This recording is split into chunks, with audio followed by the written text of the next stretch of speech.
Time has passed since I recorded some, and we're gonna get back into working on junk, getting it fixed and whatnot. I'm gonna try to attempt to fix the taillights on the Trail Shark because I still don't want to mess with the Wankel yet. And like I said, time has passed. Zach's here with his sled there, and then another one outside. What? I said you've acquired another problem. There's a Brandon over there as well. Well, this is one of Zach's project sleds. You can check it out on his channel. What's your channel? Jackwagon_garage for all the shenanigans. But we just put jack shaft, drive shaft bearings in it. Put the purple bogey wheels on from the part skid over there. He's doing stuff with the brakes now. Brakes are junk. Brakes are junk. Yeah. I went through the clutches on it. Clutch. Basically, we're going to try to make this thing a ripper this year. That is the goal. I've been building this thing for the last 2 years, and I've gotten it to this point from a full tear down to bare chassis all the way up to where it is, and I've never been able to get it fully correct. So that's where Joey comes in. Lord help us all. But yeah, we're going to get back into working on my junk. And I'm going to be finally attempting to fix the taillights on this sled. Resolder a connector into the wiring harness because that was cut and soldered solid. And I want to keep the trailer light, but I want to make it all work. So hopefully we'll be able to do that as well.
All right.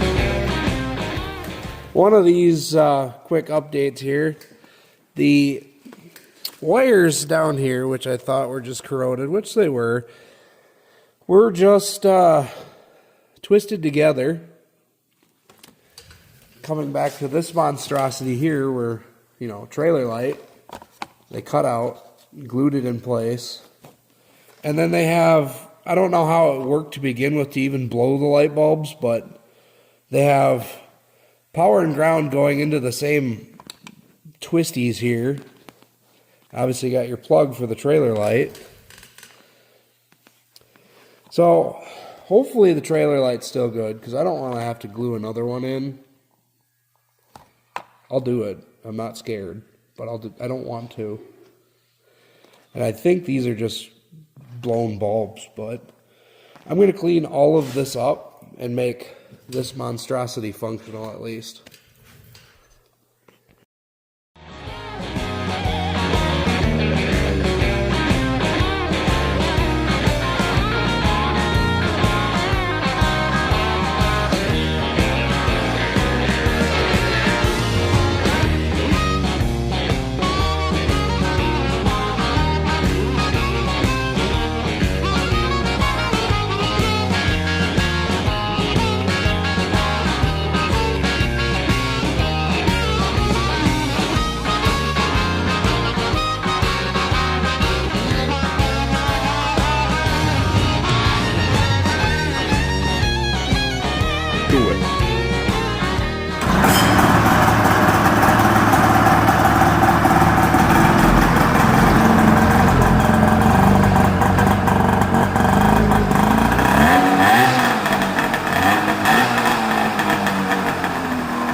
That's rowdy.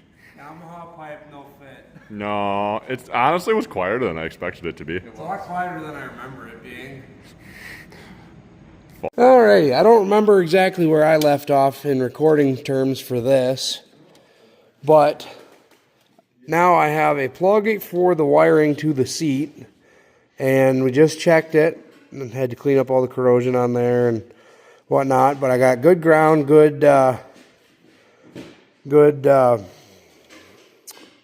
constant power. This is to the running lights, and then obviously the orange goes to the brake light switch, which I had to put a new end on that, but I can put wherever the plastic piece is, I can put that back in here, and then this end goes in there. That's your constant power to the brake light switch right there.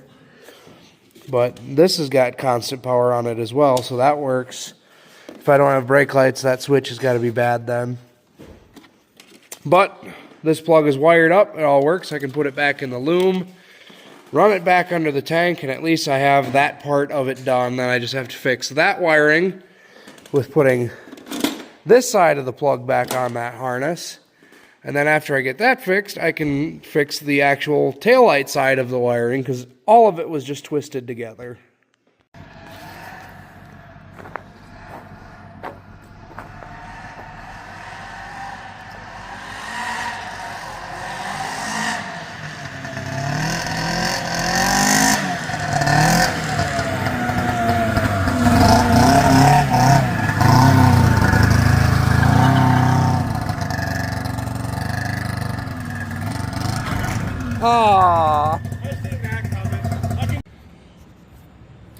Well, I'm back out here in the garage.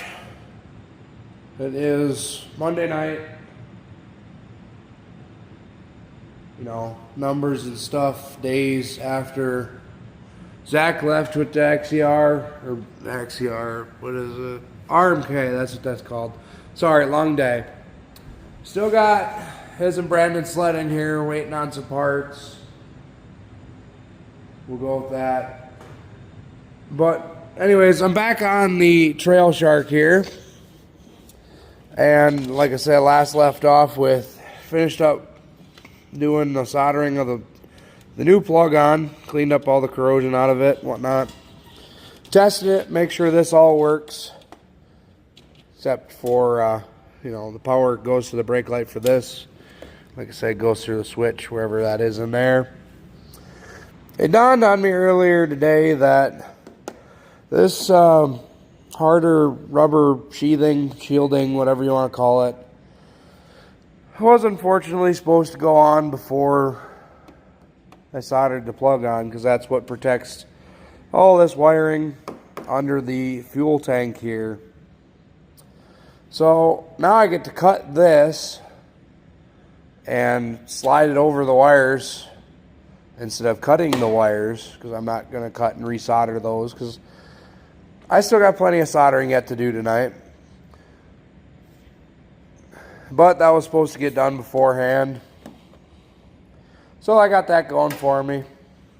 And you'll notice I took the tank cover off. That's because I officially decided that, obviously that seat is junk, that seat cover, whatever you want to call it.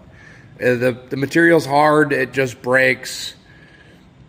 It's time to retire that seat cover. You know, this side corner is all messed up in anyways. But as you saw from an earlier video this fall, I bought a 92 RXL that I have this tank cover, which is the blue and gray. Obviously this is disgustingly dirty. But I have that seat as well, that the seat foam, all that, the bits are spoken for the pumpkin project, but I won't be using the seat cover. Instead of throwing it away, I could slap it on that foam, because this is just a beater sled anyways. I mean, obviously I bought it for a race sled, but I have this tank cover, and somewhere I have a handlebar pad for it as well that I could put on and have a matching that. And you know, I could care less if it matches the sled or not. It's just something there. So that's the plan now, is this is going to at least go on the tank cover, and I put the other one away in my rodent-proof bin. And I'm just going to put that on. Obviously, the seat, when I get around to it, will go on. That being said, anybody who knows these tank covers, per se, know that they have this piece of plastic. Goes right in there, kind of flatten out the tank. Maybe it goes right here, you know. I don't exactly know what the purpose of this is, but I only have one of these, and it's going to go in the pumpkin, so by golly, I went and made one. Found a sheet of plastic that was just about the same width. This is actually one of those, to date yourself, this is an old sled. It's a roll-up blue plastic sled that you would use as a sled. But it's about the same thickness, you know, so we'll use it, we'll run it. Hopefully it flattens out over the summer, obviously being attached to the snowmobile here, but this project here is turned out to be a little bit longer than I had originally intended for. Obviously, same with the wankle over there, because you haven't seen anything since the beginning clip of the last video, really. So ideally we can get this sled fixed for this video, and then we'll hop back on the wankle, see if we can't make that run. Obviously, I missed the opportunity of that going on the ride that you didn't get to see because I forgot to record, but ran out of time to work on it, whatever. I want to get it going yet, because obviously I don't want to put it away not running. We'll figure out something with it, do what we can. Maybe it'll go on the next vintage ride coming up in a couple weeks here. I don't know for sure, but it's always the option, so we'll see. But like I said, we're going to get back into try to get this project done. One, I've been putting it off. Two, I just got to get it done. All right, I have undid some things that I did. I had the wires around the recoil, around the brake hose, around the choke cable that had to get tucked under the tank. I had to fix all that, but we are now back. And I'm checking the brake light switch before I connect it. I got the, continuity check through the switch. See the one lead down here on the one end of the switch and the other one on this end. And when you hit the brakes, you are supposed to close the switch. And you squeeze the brakes, nothing happens. So I'm betting that I have a bad brake light switch, which kind of sucks, because this is one of the reasons why I was doing this, is to have brake lights. But it is what it is. I'm not going to fix that right now. I don't have a brake light switch, at least I don't think so. At the moment, it could just be dirty. You know, that could be all it is. But the truth of the matter here is this sled needs a track before next year anyways. This track is pretty bald. I don't like to run studs. It tears up the concrete. I can't put it in the enclosed trailer without tearing up the trailer because that's wood. So I gotta take the chain case and all this stuff out. Anyways, to do that, I gotta take the chain case out, all that to change the track out. So I'll deal with the brake light switch. Then, obviously, having no brake lights is not very ideal for any real snowmobile, to be honest with you. But it's the end of February, or it's actually the middle of February, but the weather we've been having lately is A lot of the snow is gone already. It's been 50 the last couple days, 55 today.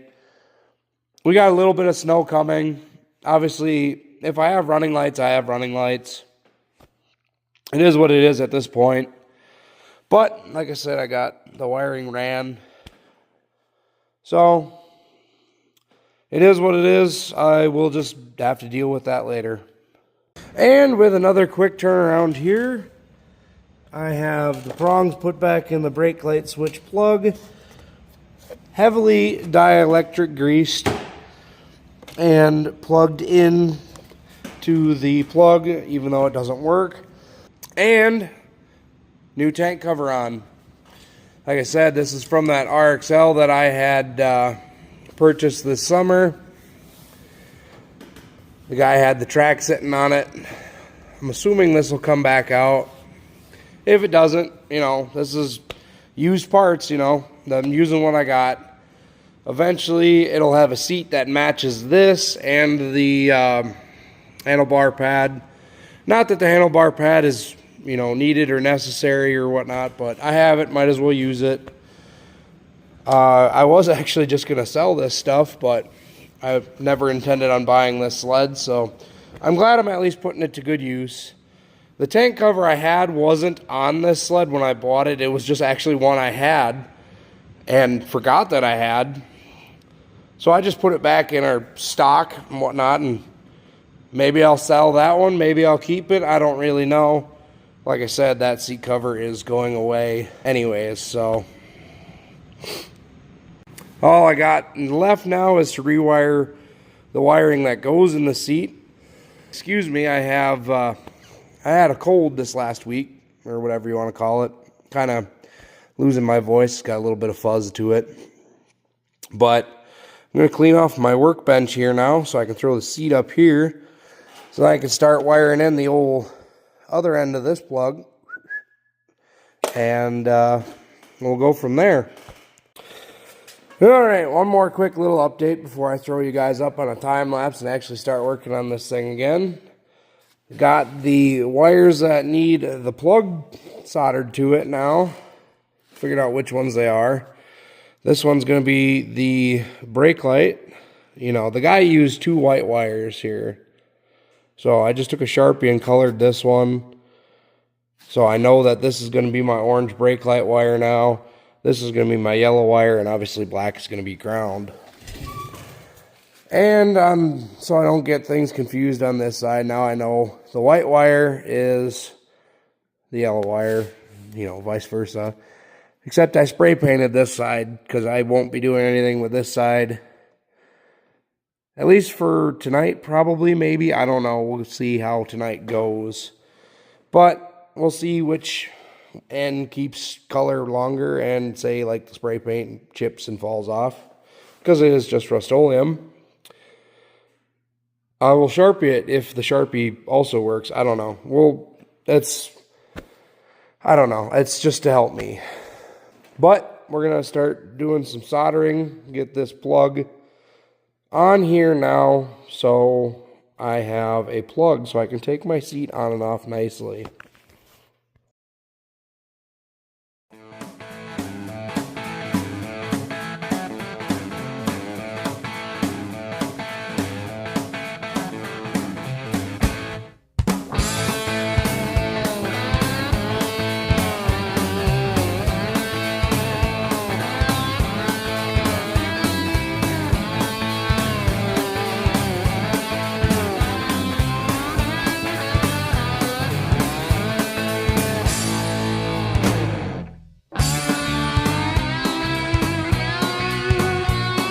Alright, just a quick run through here, make sure I got the plug all soldered in there. This is your ground. You can hear the voltmeter beeping for continuity through the circuit there. This is running lights. And, you know, this one's wet, I really shouldn't be touching it. We got brake lights. Ooh, there we go. So, this side of the seat is now done. All I got left is the back part of the seat.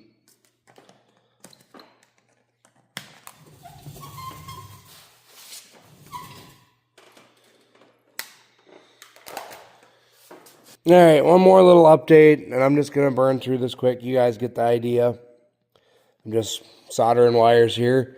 Obviously, I'll bring you back together to, or bring you back in to put the lens in and all that, and run it, you know, get the final vibe of it. But I got the pigtail harness for the actual trailer light cleaned up, and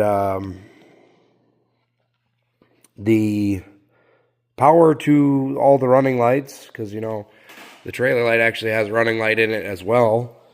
But this is the final product. Obviously, I'm going to put shrink tubing over that. But it's a lot better than that. You know, a lot better than just twisted together. And I'm sorry, still don't know how to make the camera stop switchy, because this is a phone that's got a bunch of cameras on it. And obviously when it does that, it switches between the cameras. But, you know, you get the gist. That's just me making more words. But like I said, I'm going to just burn through these and get it done. And just like that, finally got all of this put back together. A little bit nicer, a little bit better. Fully soldered in. Got the sockets plugged, or cleaned up rather, all the corrosion. Put some dielectric grease on them. Looking nice. And, you know, apply the brake light.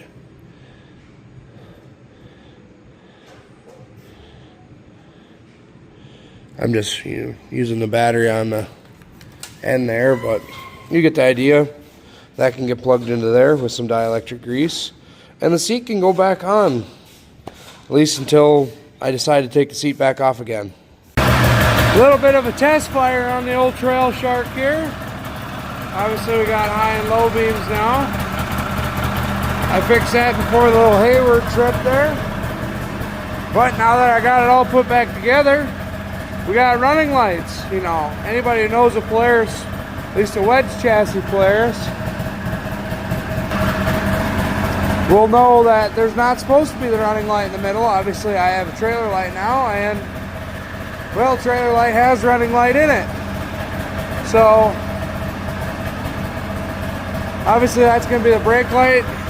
Like I said before, the brake light switch is not working in there. I'm going to try to pull it out and see if it's just dirty. Otherwise, I'll have to find a replacement. But Trail Shark is just about good to go now. I will be changing the seat out to match the tank cover now. This is off that RXL that I just bought, if I didn't mention that. And I got the handlebar pad over there on the press over there. Just got to get some foam for it, and then that can go on too. And at least then we'll have some matching bits. And yeah. Alright, well, I am on a little side quest for the evening. Not going to make a whole big thing out of this. Just there and back kind of a deal. But I am going to get another snowmobile. Going to protect, or I should say prevent, this machine from going to the boneyard. It is destined for the scrapyard if somebody doesn't come and get it. So I'm gonna be that guy that's gonna have to make the sacrifice here to go and get it. So like I said, I'm not gonna make a big deal out of it, but I am doing that as of right now. I'll probably bring you guys back when I get the machine. Probably have to stop at a gas station anyways, so I'll give you what of a sneak peek I can. Well, it has been a day since I last recorded, and you heard I was going to get a gem, we'll call it. And obviously I'm in the garage now. I just vetoed the showing it off at a gas station one with the topper on the truck and whatnot. not really worth showing off in the dark either. Although she is really bright. Well, I'll say this much, it wasn't rattle canned when I responded to the Facebook ad. Nor did I know it was in such a state. But yeah, I got free tools with it, so I mean, that's a bonus. It does turn over good for what it is. It's a good 488 if anything else. That's alone worth what I paid for it. Not to mention the hood isn't broke, it's just god-awfully painted. It does have the gold skid in it, which is worth it to me. Supposedly these rear bumpers are hard to find in nice straight fashion. And it come with what I believe is what the guy referred to as the new piston, given it's rusty and probably junk. But it's something. I don't know what I'm going to do with it yet. Probably going to be parting it out. But it's another addition to the family, we'll call it. If anything, if the skis are good, this sled needs skis. Because, you know, that's clearly why I lost the second drag race in the Cheap Sled Challenge. Excuses. Oh yeah, Zach and Brandon are here again. Hello. Zach's working on his XC7. You may have seen it in the background of some videos. Or this video, I don't know. But basically we're going to try to get a bunch of junk running for the local vintage snowmobile show. That's like 11 miles that way. So that's the goal at least. And well, since the ending of that video, we have officially had 2 more sleds drop out. Unfortunately, one of them is me, Seth. We'll start off with good buddy Kyle's. His sled he took home for a weekend with his friends so that he could go and bomb it around and they could ride it and whatnot. And ended up running into an issue with it. He blew the motor. So Kyle and Matt are unfortunately on the challenge. And well, at the end of the challenge, we went and did a little bar ride. Well, we went and got lunch. We went, well, it was dinner. Dinner. Yeah, okay, we can go with that. But anyway, we took all the sleds out to go get a bite to eat, and well, the old SS ran really good as we left the bar, but as everybody knows, the 2-stroke runs best when it does what, Joey? They run the greatest right before they go kaboom. Yeah.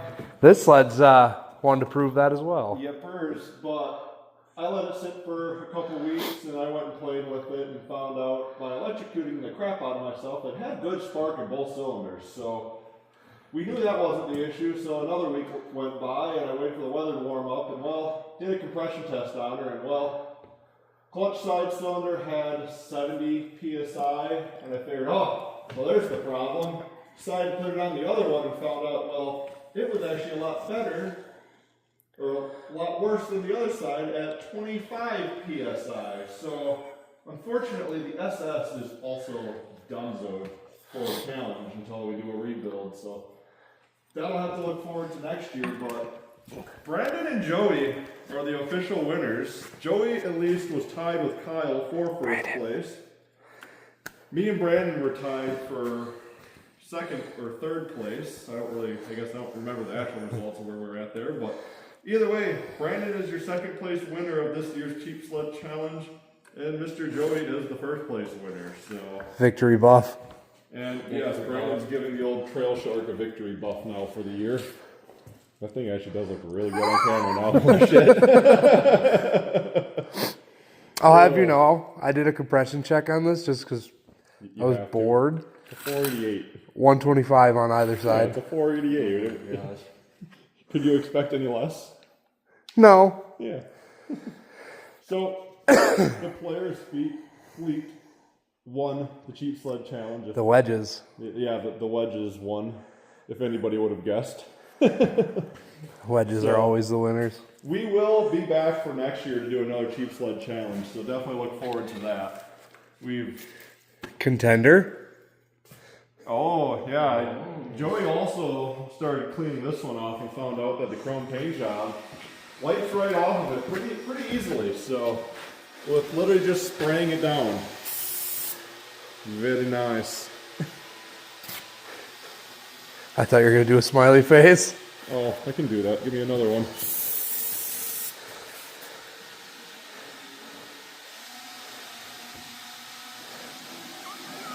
It's a happy sled now because Joey owns it. Yeah. Why do I always get, out of this generation wedges, I always get the absolute worst ones? That's your specialty. This is the third one. Oh no, the 400 was nice. That's just equivalent to me getting everybody's shitty Subaru. You just get everybody's shitty wedge. Old wedge. Yes. But nonetheless, I just wanted to give that clarification of our cheap sled challenge because, well, you know, there's not going to be a part 2 like we promised. So we're still going to make some snowmobile content though out of the year. I'm going to be making a video of the Lake Tom vintage ride at least. So we'll have some fun with that. So as am I. let's get this 700 fired up and hopefully we've got our carb issue figured out and that thing will be good to go. So we're going to fire it up here and go do a few laps around Joey's yard. Yeah. Well, Brandon just got done with, I would assume, the rough draft of the... done with the rough draft on the Shark here. I don't really know. He's really busy. And, you know, I've said multiple times in my videos when I do buff stuff, I don't know what I'm doing.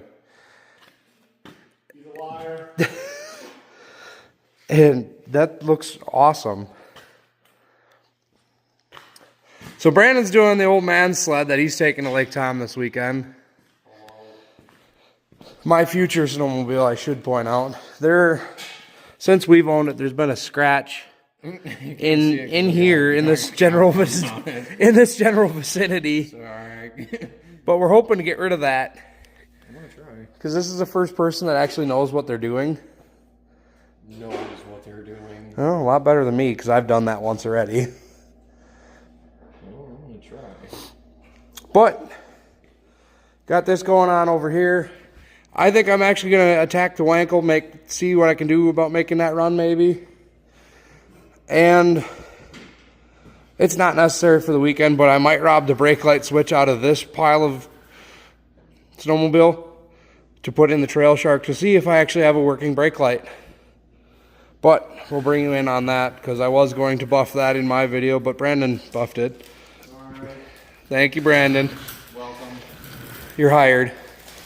Actually, in other news, we'll keep recording.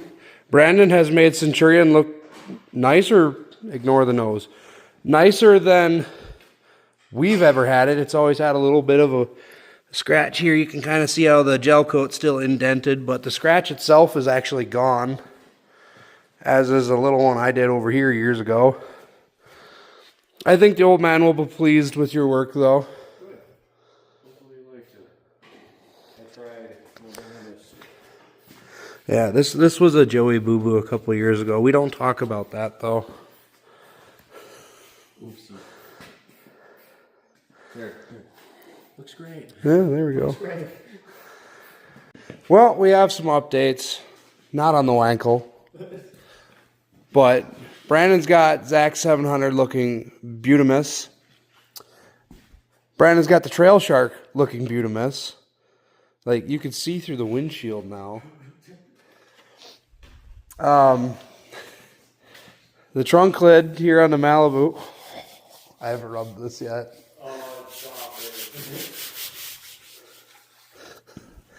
And then I had him do a test spot on the door because of the fade right here. And you can clearly see where he touched that. But the other big thing of tonight, this isn't silver anymore. Luckily, the silver comes right off the paint. And then for shits and giggles here, I had Brandon buff this. It is shiny. So I'm regretting all decisions now because I kind of want to fix the sled now instead of part it out. That's what you get. You got brake cleaner in the Centurion. Ah, see, that's what I was afraid of. Oh yeah, and he did the Centurion. Oops. All snowmobiles are beautiful here at the moment. Don't worry, I'll just do the rest of them on the property. It's fine. It's fine. You can see a little bit of the original maroon paint coming through in a couple spots. Right here's a very good spot. And if this is going to end up being a snowmobile I'm keeping, it's going back maroon. Either that or I'm getting custom stickers made, but I don't know yet. I really don't know what to make of this thing now. Well, I don't know if you can hear me all too well. I went ahead and robbed the brake light switch out of that Indy Trail over there. And wouldn't you know it, the Trail Shark is officially ready to ride legally. I gotta fix the carburetors a little bit yet, but other than that, it is good to go, with the exception of putting skis on it that don't have holes in them, and the seat, but that's for a later time. She is 100% rideable now, thanks to my donor. Look at that lovely engineering working. Still needs the carb tuned a little bit. She idles a little bit low and she loads up. But that's a later problem. I actually got to get this trailer in the garage tonight. It broke a leaf spring on it, so I got to quick rush stuff out to get the trailer in, which I need room in the garage for. So Trail Shark's good enough for now.